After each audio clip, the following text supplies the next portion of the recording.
Jace. I am a sex addict. I am imperfect. And I'm proud.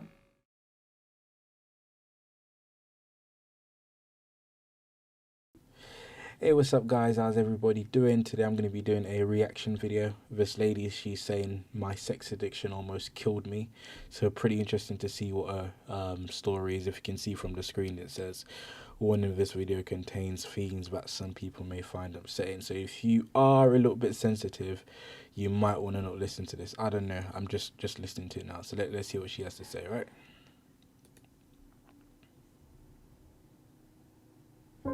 Sex addiction, for me, that came in the form of unprotected sex with people I did not know.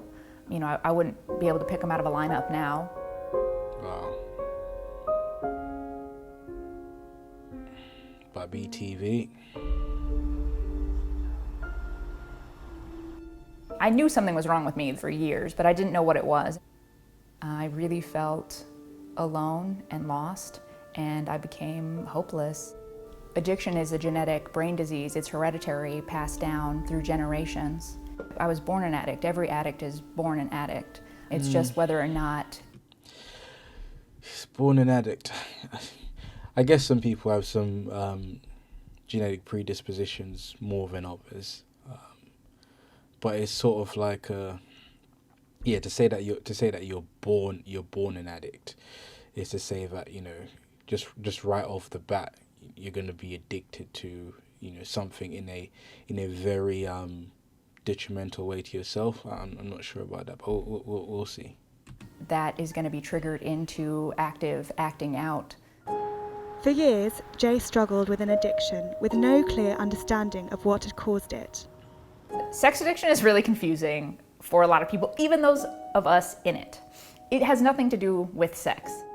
Now that I look back, I can see how gradual it was. In the beginning, that was more like fantasy and masturbation. Mind you, I was like 5. Okay, let's stop right there. She said she had fantasies of masturbation when she was 5 years old. I'm gonna go out on a limb here and say that there is some sexual sort of pain and hurt, some sexual trauma here. 5 years old masturbation. Yeah, I'm gonna go out on a limb and say that there's some sexual trauma here. And yeah, it's, you know, as I mentioned, no one. I mean, how can this be? How can this be some sort of genetic predisposition? Has to be some sort of trauma here. Let's see what happens. I was imagining like all of my favorite cartoon characters having sex with one another. Yeah, yeah, 100% sexual trauma. 100% sexual trauma. Imagine your cartoon characters have sex with each other at 5 years old. Yeah, something's up there. You don't just come out your mother's womb and then start having thoughts like that, having imaginations like that, which sounds like vivid imaginations because she's picturing that happening with the cartoon characters that are on TV. Something that, for the most part, you know, as adults, we see those sexual innuendos once we grow up and rewatch those cartoons. But for the most part, you know, she shouldn't be seeing that at her age, seeing the sexual contexts and imagining that. So yeah, once again, I'm still sticking with sexual trauma. I didn't understand why at the time. Over the years, pornography played a huge part in my addiction. Infidelity was a big part. I didn't understand boundaries. I had no intimate or emotional connection with sex at all.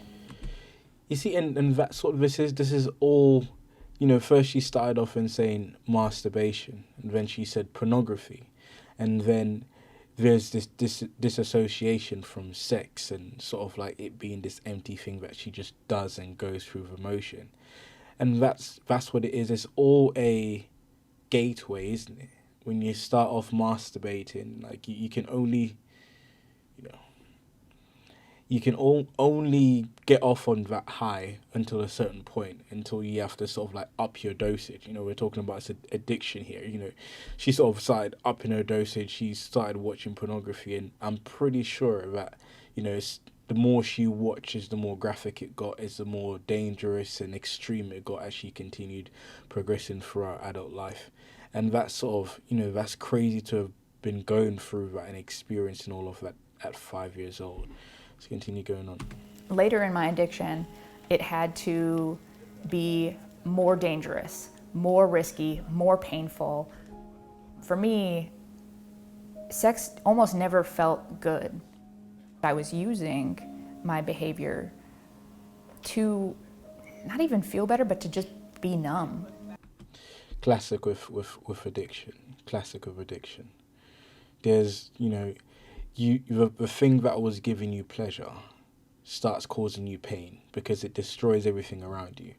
And then because it's destroyed everything, you don't want to live and face that reality. You then just use the same addiction to just numb yourself from the fact that all of this is happening to your life, this destruction. And yeah, it's a very, very painful, hurtful, vicious cycle. From the pain that I was feeling. When I first started having, I guess they're kind of like flashbacks, they were really vague. I knew my dad had gone through abuse. He had told us about abuse in his childhood, physical abuse, emotional abuse. My parents had been divorced my whole life, and I wasn't really in my dad's care until about 4. And then we started going on like vacation to stay at his house. So at first, he would have me watch pornography with him, and then it transitioned to acting out. Her dad. This is the person that's supposed to be protecting. Let's play that back. He would have me watch pornography with him, and then it transitioned to acting out the scenes. Like the people on the TV, like it was a cool thing.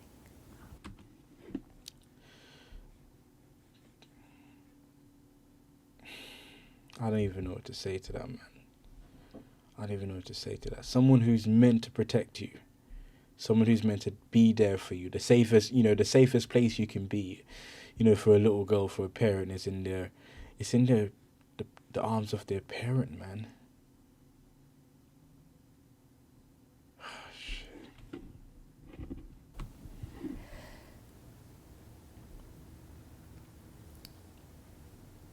And I can remember just staring at the door, hoping that the light would turn on, that one of my sisters would come.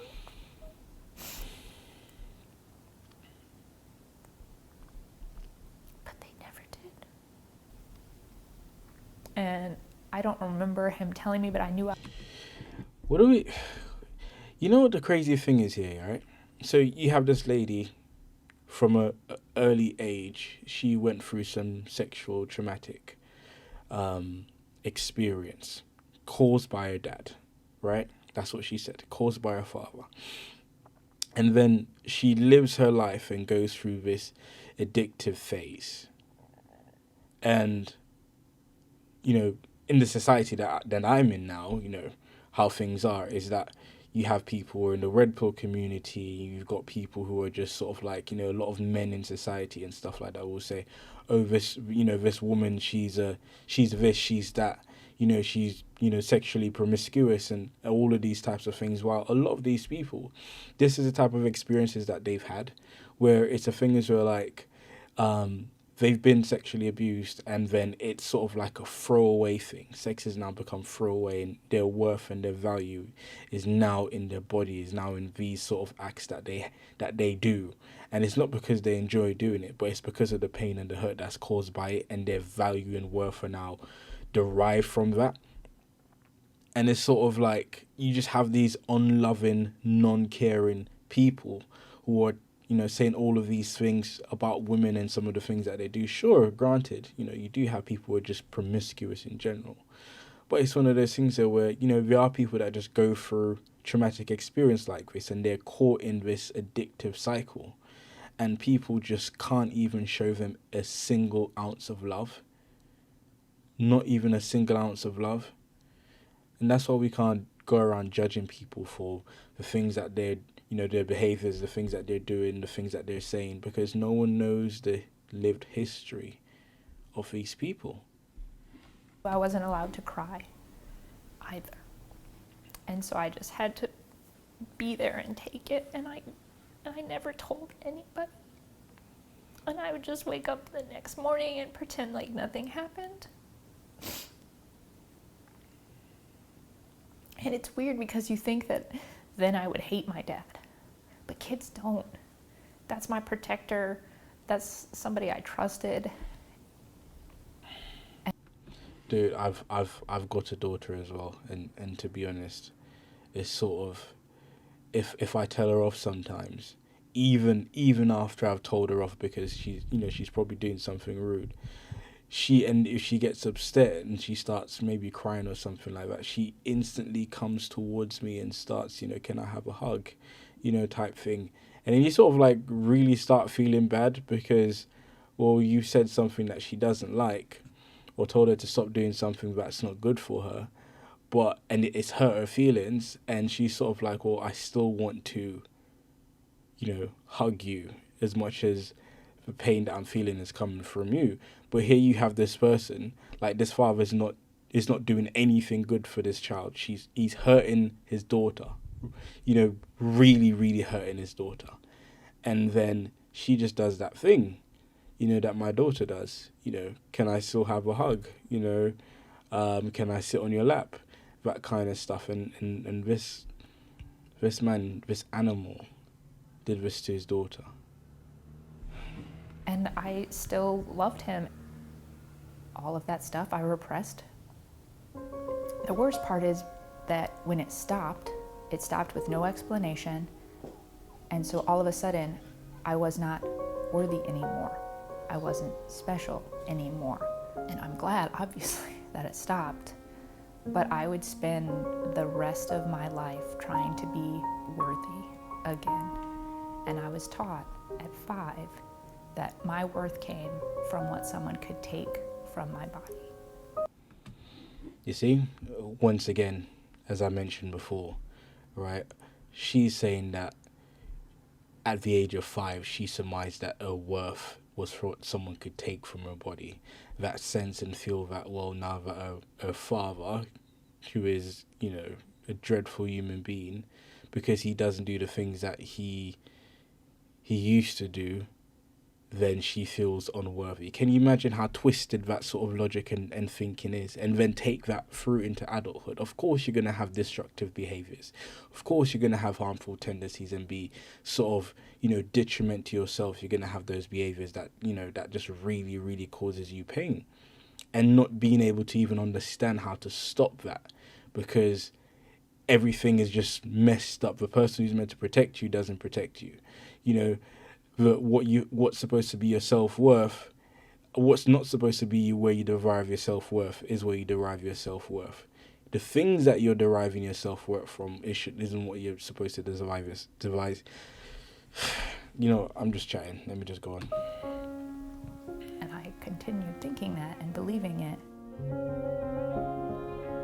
I wasn't in healthy relationships. I didn't think I was worth anything. And so I felt I had to make it really, really easy for them in order to have them be with me. So when I was at a point of suicide, it wasn't that I was in all these crazy behaviors, it was that I was completely isolated and shut off entirely. It was really, really dark. It was during her darkest moment that Jace finally sought help and went to a group meeting for addicts. It was at this point that she started working towards putting her addiction behind her. So I decided that I was going to stop having sex and start learning about it. And I figured I probably shouldn't put myself back in that situation until I could do it in a healthy way. So I started my project Suddenly Celibate and spent the next couple of years going around the US and talking to different experts in the field of addiction and specialists in sex addiction, learning a lot about healthy sexuality and everything in between. I am Jace. I am a sex addict. I am imperfect. And I'm proud. And so I initially had a vow of being celibate. It wasn't until after a year of being sober that I started dating William. And it was a few months into our relationship where I decided to end my celibacy. Regardless of what she'd experienced in the past, I only knew her up to the point that I met her. I met with somebody that I truly cared for. Everybody has issues in their life, and just like everybody, I stumble and I pick myself up, brush myself off, and keep on trying. As long as both of us are willing to strive for betterment in ourselves, then the relationship works itself out naturally. We have an extraordinary relationship as well. Good on you, William. Good on you to actually, be willing to love this woman. A lot of men can't do it. A lot of men aren't strong enough to do that. And it's sort of a testament to who you are as a partner. Like, good on you. Everyone deserves someone and deserves love, even if they've gone through an experience like that. And certainly you'd have people in the red pill community, a lot of young people these days, they would say sort of like she's left over or she's used up. I don't know how they can talk about people like that, like they're objects that have been used and cast away, sort of thing. It's just disgusting. But here you have it, this woman. Why shouldn't she deserve love? She's been through a traumatic experience, and she's found someone to love her, and good on her, good on him. And having fun is pretty good too. Addiction is a helpless, hopeless, sad and dark world, and that's true. It's really a place of powerlessness where your life is chaos all of the time. It's terrible, but there's a flip side. You're not doomed to this dismal, scary, chaotic life forever. In going into recovery, I'm going from feeling completely hopeless and alone in the dark. Now I live with enthusiasm. I've come to learn I'm not a terrible person. I'm actually a really good person with a whole lot of stuff I needed to work through. I've recognized that my real passion lies in helping other people get through any type of adversity. Now I work as a self-development coach and help really amazing people who are ready to say, yes, these things have happened. Yes, I made bad choices, or choices were made for me or put on me. I don't want that life. That's not who I am. I want more. I want better. I can be more. And I'm like, heck yeah, you can, and I will help you get there. That's an amazing story. That's an amazing end, and I feel like her experience definitely, whilst traumatic, it should happen to nobody. It's gonna her coming through that and coming out of that is gonna help a lot of people to make some real significant and good changes to their lives. But it's crazy how the lives and experiences that people go through. It's absolutely crazy. Well, sort of my take on this. Catch you guys later. Talk to you soon. Peace.